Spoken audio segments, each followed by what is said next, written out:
আসসালামু আলাইকুম ওয়া রাহমাতুল্লাহি ওয়া বারাকাতুহু। নাহমাদুহু ওয়া নুসাল্লি আলা রাসূলিহিল কারীম। সম্মানিত আমাদের এই এলাকার সর্বস্তরের ভাই সব, আমি আন্তরিকভাবে আল্লাহ তাআলার শুকরিয়া আদায় করছি। আপনারা জানেন আমাদের এই বিরজার খাল, এটা চট্টগ্রামের অতি পুরাতন একটি খাল। এই খাল আমাদের এই বগার বিল, এটা যখন কোনো বিল্ডিং ছিল না, ভবন ছিল না, বসত বাড়ি ছিল না, তখন এই খালের পানি ছিল অত্যন্ত স্বচ্ছ। এইখান থেকে মাছ ধরে এলাকাবাসীরা মাছ খেত এবং 1973, 74, 75-এর দিকে এইখানে এই নৌকা চলাচল করত আমাদের এই বিরজা খালে। তো কালের পরিক্রমায় অবস্থার কারণে আপনারা তো জানেন যে পরিবেশের ভারসাম্য নাই, এনভায়রনমেন্ট আমাদের দেশে নদী খাল বিল সব একটা তছনছ হয়ে গিয়েছে। এই অবস্থায় আমাদের বর্তমান মাননীয় উপদেষ্টা ডক্টর ইউনূস, উনি চট্টগ্রামের সন্তান, এইখানে লেখাপড়া করেছেন, বর্ষবরণ্য একজন ব্যক্তি, বিশ্বের 5 জন ব্যক্তির মধ্যে উনি একজন। উনি এই চট্টগ্রামের জলবদ্ধতার দুঃখ দুর্দশা দেখেই উনি আজ থেকে প্রায় 5 মাস আগেই 6 জন উপদেষ্টার সমন্বয়ে চট্টগ্রামের জলবদ্ধতা নিরসনের জন্য উনি উদ্যোগ গ্রহণ করেন। এখন এইখানে প্রশাসনকে উনি সেভাবে নির্দেশ দেন। আমি আন্তরিকভাবে ধন্যবাদ জানাই আমাদের সম্মানিত উপদেষ্টা মহোদয়ের মধ্যে খনিজ, তেল, গ্যাস, বিদ্যুৎ, রেলপথ উপদেষ্টা জনাব ফজলুল কবির খান সাহেব, জনাব ফারুক আজম সাহেব, জনাব রাজিয়া খানম সাহেব পরিবেশ মিনিস্টার, ওনারা সহ, এবং আমাদের সম্মানিত জেলা প্রশাসক, আর আমাদের বিশেষ করে চট্টগ্রামে যিনি ভালো স্বপ্ন দেখেন, কাজ করেন, আমাদের নির্যাতিত নিপীড়িত এবং আমাদের মানুষেরই নেতা জনাব ডাক্তার শাহাদাত হোসেন সহ আমরা সার্কিট হাউসে এই সম্পর্কে বিস্তারিত নাগরিকদের পক্ষ থেকে আলোচনা করি। এই আলোচনার পরিপ্রেক্ষিতে বিশেষ করে উপদেষ্টা মহোদয়ের উদ্যোগের কারণেই আমরা এইবারে জলবদ্ধতা নিরসনটা আমাদের একটা চট্টগ্রামের দুঃখ হিসাবে আমরা চিহ্নিত করি এবং এই জলবদ্ধতা নিরসনের জন্য আমরা সবাই সম্মাননীয় উপদেষ্টাদের সাথে কথা দিই।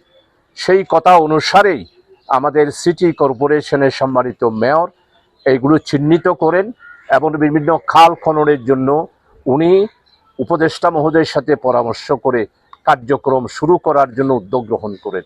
তারই ফলশ্রুতিতে আমিও একজন এই চট্টগ্রামেরই সন্তান হিসাবে এইখানে ছোট থেকে বড় হয়েছি। এই বিরজা খাল দেখেছি, চাকটা খাল দেখেছি, মহেশখালী খাল দেখেছি, আরও অন্যান্য খালগুলা দেখেছি। আমরা 1973 সালে দেখেছি কর্ণফুলী থেকে আমরা বোট নিয়ে বদ্দারহাটে যে বালতি কোম্পানির খাল আছে ওই খালে আমরা এসেছি, কিন্তু আজকে সব কিছু ভরাট হয়ে গিয়েছে। আমাদের সিটি কর্পোরেশনের উদ্যোগে অতীতে অনেক তারা কাজকর্ম করেছেন, প্রচার করেছেন, তারা চেষ্টা করেছেন, কিন্তু আসলে জলবদ্ধতা নিরসন তারা করতে পারে নাই। হ্যাঁ, কিছু কিছু কাজ তারাও করেছেন, একদম অস্বীকার করার কিছুই নেই। কিন্তু বর্তমানের সিটি মেয়র সম্মানিত ডাক্তার শাহাদাত হোসেন সাহেবের এবং উপদেষ্টা আমাদের সম্মানিত ডক্টর ইউনূস সাহেব সহ আরও যারা উপদেষ্টা মহোদয় আছে তাদের যৌথ উদ্যোগে ওনারা সিটি কর্পোরেশনের খালগুলা খনন করার উদ্যোগ নেন।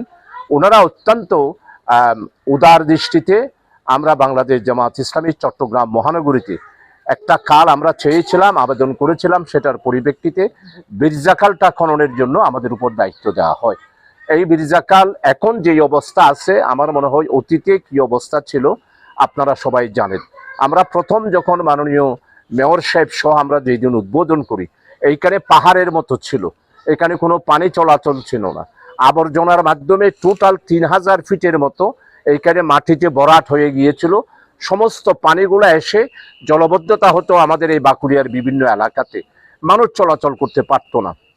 আমরা আমাদের টেকনিশিয়ানদের উদ্যোগে একটা কমিটি করে মঞ্জারে মুর্শেদ সাহেব, ইঞ্জিনিয়ার লোকমান সাহেব, আরও অন্যান্য ইঞ্জিনিয়ার ভাইয়ের আব্দুল মোমেন সাহেব সহ জামাত মহানগরী একটা কমিটি গঠন করে আমরা আল্লাহর উপর ভরসা করে মাননীয় মেয়র সাহেব এসে উদ্বোধন করেন, সেই থেকে আমরা কাজ শুরু করি। আজকে প্রায় 1.5 মাসের কাছাকাছি হবে আমরা এই খালের জন্য কাজ করে মোটামুটিভাবে এখন বিরজা খালটা অতীতে যেই অবস্থায় ছিল সেই অবস্থার কাছাকাছি আমরা নিয়ে এসেছি। হ্যাঁ, এইখানে আরো অনেক কাজ করতে হবে। আমি ধন্যবাদ জানাচ্ছি আমাদের মাননীয় মেয়র এবং সেনাবাহিনীর যিনি এখানে দায়িত্ব আছেন ওনাকে, এবং সিটি কর্পোরেশনকে। ওনারা আমাদেরকে উৎসাহ দিয়েছেন এবং ময়লা ফেলার জন্য বীজ এখানে উনি আমাদেরকে দান করেছেন, এবং উনি আবার এই কাল পরিদর্শনে এসে সরজমিন উনি দেখে গেছেন, কিছু নির্দেশনাও দিয়েছেন। আজকে আমরা বর্ষা, আজকে 3-4 দিন ধরে বৃষ্টি হচ্ছে। আপনারা জানেন এইখানে অনেক জনগণের আবর্জনা আবারও এখানে ফেলেছে, তারপরও 3 ভাগের প্রায় 2 ভাগের কাছাকাছি আমরা সমস্ত ময়লাগুলো প্রতিদিনই নিত্য নতুনের কাজ হিসাবে ময়লাগুলো আমরা তুলতেছি। মেয়র সাহেব এসেছিলেন, সেনাবাহিনীর কর্মকর্তারা এসেছিলেন, ওনাদেরকে আমি আন্তরিকভাবে ধন্যবাদ জানাই। আমরা এই কাজটা চলমান, আমরা এটাকে মানে পূর্ণাঙ্গভাবে খালে রূপান্তরিত করার জন্য যা যা কাজ করা দরকার নিত্য নতুন আমরা সেভাবে কাজ করব। মাননীয় মেয়র এবং উপদেষ্টা মহোদয়ের কাছে আবেদন করব, মহানগরী জামাত ইসলামীকে যদি এইভাবে জলবদ্ধতা নিরসনের জন্য আরেকটি খাল বরাদ্দ করেন, আরও নালা নর্দমা পরিষ্কার করার জন্য দায়িত্ব দেন, আমরা স্ব-উদ্যোগেই সেই কাজগুলো আমরা করব। এইখানে বিতর্কের কিছুই নেই। আমরা চাই মানুষের শান্তি, মানুষ যাতে করে জলবদ্ধতা থেকে তারা রেহাই পেয়ে স্বাভাবিক জীবন যাপন করতে পারে। বর্ষা এটা আমাদের নিত্য নতুন, আমাদের 6 ঋতুর মধ্যে একটা ঋতু। বর্ষা তো এটা আমাদের জন্য নিয়ামত, জনগণের জন্য নিয়ামত, মানুষের জন্য নিয়ামত। পানি আল্লাহ তাআলার দান, পানি তো মানুষের জীবন, এবং পানি ছাড়া মানুষ চলতে পারে না। এই জন্য এই নদী নালাগুলো যদি আমরা সবাই উদ্যোগ নিয়ে, এখানে কোনো রাজনীতি নয়, এখানে কোনো কারো প্রশংসা পাওয়া না পাওয়ার কোনো বিষয় নয়, জনগণের কল্যাণ করাই হলো যে আসল উদ্দেশ্য। এগুলো আল্লাহ তাআলার পক্ষ থেকে একটা ইবাদত, এটা বন্দেগী। আমাদের কর্মীরা, জামাতের কর্মীরা আলহামদুলিল্লাহ স্বেচ্ছায় এবং আরও যারা দৈনন্দিন কাজ করেন তারা সহ যৌথভাবে আমাদের এখানে, আমার সাথে আমাদের প্রচার সেক্রেটারি, আমাদের মহানগরী জামাতের অ্যাসিস্ট্যান্ট সেক্রেটারি মাহমুদুল্লাহ ভাই আছেন, আমাদের বাকুড়িয়া থানার যিনি দীর্ঘ আজকে প্রায় 1 মাস 1.5 মাস ধরে দিন রাত 24 ঘন্টা পরিশ্রম করছেন প্রিয় ভাই জননেতা জনাব সুলতান ভাই আছেন, এরপরে এই এলাকারই সন্তান জনাব জুবাইর ভাই আমার সাথে আছেন, আরও অন্যান্য অনেক দায়িত্বশীল ভাইয়েরা আমাদের সাথে আছেন, আমাদের ওয়ার্ড আমিরেরা আছেন এবং আরও অন্যান্যরা আছেন। ইনশাআল্লাহ আমি আজকে দেখে গেলাম, আমি সুলতান ভাই সহ আমরা আজকে 9টায় একটা বৈঠক দিয়েছি। এই কালের দায়িত্ব সিটি কর্পোরেশন আমাদেরকে যেভাবে দিয়েছেন আমরা সেইভাবে করে যথাযথভাবে আমরা এই দায়িত্ব পালন করব, এবং বীরজাকালকে আমরা আগের রূপেই এনে দেওয়ার জন্য চেষ্টা করব। আমি এখন মাস দিয়ে দেখলাম যে আমাদেরকে আরও প্রায় 3-4 ফিট পর্যন্ত গভীরে গিয়ে এটাকে যদি আমরা খনন করতে পারি তাহলে একটা জোয়ার ভাটার কালের মতো হবে।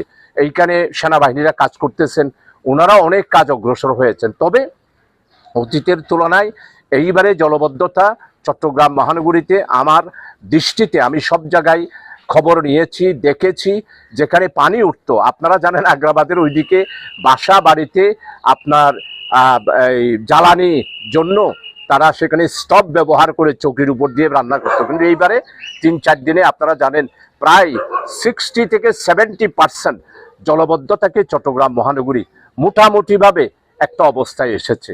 তো এইটা যে একবারে ফুললি এত বছরের একটা জঞ্জাল একবারে ঠিক হয়ে যাবে এটা না, আমাদেরকে কাজ করতে হবে। এইখানে মেয়র সাহেব এসে দেখে গেছেন, আমি মনে করি এইখানে অপূর্ণাঙ্গ, আমাদের পূর্ণাঙ্গভাবে করেছিলাম, বিভিন্ন ময়লা পানির কারণে আবার আসতেছে, এগুলো আমরা তুলব। এটাকে আমরা যেইভাবে প্রজেক্ট হিসাবে নিয়েছি যথাযথভাবে দায়িত্ব পালন করার জন্য আমরা চেষ্টা করব, এলাকাবাসী যাতে করে বন্যা এবং জলবদ্ধতা থেকে নিষ্কৃতি পায় সেই জন্য আমরা চেষ্টা করব। পাশাপাশি আরেকটা বিষয় হচ্ছে যে মানে খালে কিন্তু যারা বিভিন্ন ময়লা আবর্জনা ফেলে তাদেরকে সচেতন করার কোনো পরামর্শ আপনার? জি, আমি এলাকাবাসী যারা আছেন, আসলে তো আমরা অভ্যস্ত নই, আমরা এখানে পরিষ্কার পরিচ্ছন্নতা কিভাবে চলতে হবে জীবনযাত্রা, আমরা সবাই অসচেতন, আমার মনে হয় আমাদের মধ্যে চেতনা নাই। তো আমি এলাকাবাসী যারা আছে তাদের কাছে একদিনে তো অভ্যাস গড়ে উঠবে না, এগুলোর ব্যাপারে আমাদেরকে মানুষদেরকে বুঝাতে হবে, এবং তারা বিকল্প নদীতে না ফেলে তারা যাতে করে বক্স যেগুলো আছে সেখানে ফেলে, সেই জন্য এখানে আমাদেরকে এলাকা ভাগ করে দিতে হবে। আমাদের জামাত কর্মী আছে, অন্যান্য রাজনৈতিক কর্মীরা আছে, সমাজপতিরা আছে, এবং এখানে শিক্ষক সমাজ আছে, মাদ্রাসার সম্মানিত উস্তাদেরা আছে, মসজিদের ইমাম আছে, মুয়াজ্জিন আছে, সবাই মিলে যদি আমরা প্রচারণা চালাই তাহলে নদীতে তো আর আবর্জনা ফেলবে না, এই আবর্জনাগুলো বক্সের মধ্যে ফেলবে, তাহলে নদীতে পানি চলাচল যদি ঠিকভাবে করতে পারে, আপনি চিন্তা করেন আরো 4 ফিট আমাদেরকে গভীরে যেতে হবে, ময়লাগুলো তুলতে হবে, এগুলো সব তুললেই তাহলে এইটা খালের মধ্যে পানি যদি স্বাভাবিকভাবে চলতে পারে তাহলে এইখানে আর জলোচ্ছ্বাস হবে না। এইখানে আমরা জলবদ্ধতা থেকে মানুষদেরকে নিষ্কৃতি দিতে পারবো। এলাকার সর্বস্তরের বগারবিল, বাঁকুড়িয়া 17-18 নম্বর ওয়ার্ডের সর্বস্তরের জনগণের কাছে আমাদের জামা মহানগরী জামাত ইসলামের পক্ষ থেকে বিনয়ের সহিত আকুল আবেদন থাকবে, আপনারা খালটাকে স্বাভাবিকভাবে পানি চলাচলের জন্য ময়লা আপনারা এখানে ফেলবেন না। খালকে খালের মতো করে, নদীকে নদীর মতো করে তারা যাতে বহমান থাকে সেই জন্য আপনারা সচেতন থাকলে অবশ্যই খাল খাল হিসাবে, নদী নদী হিসাবে থাকবে। আমি সিটি কর্পোরেশনের সম্মানিত মেয়রকে আন্তরিকভাবে ধন্যবাদ জানাচ্ছি। আর মাননীয় উপদেষ্টা মহোদয় যারা, বিশেষ করে আমাদের ফৌজুল কবির খান, আমাদের এই খালটা দেখার জন্য উনি মধ্যাহ্নভাবে এসেছিলেন, উনি প্রশংসা করেছেন। আমরা আসলে এইখানে কোনো ধরনের ভেদাভেদ, রাজনীতি এগুলো নয়, আমরা চাই খালটাকে সুন্দরভাবে খনন করার জন্য, আল্লাহর ওয়াস্তে। ধন্যবাদ।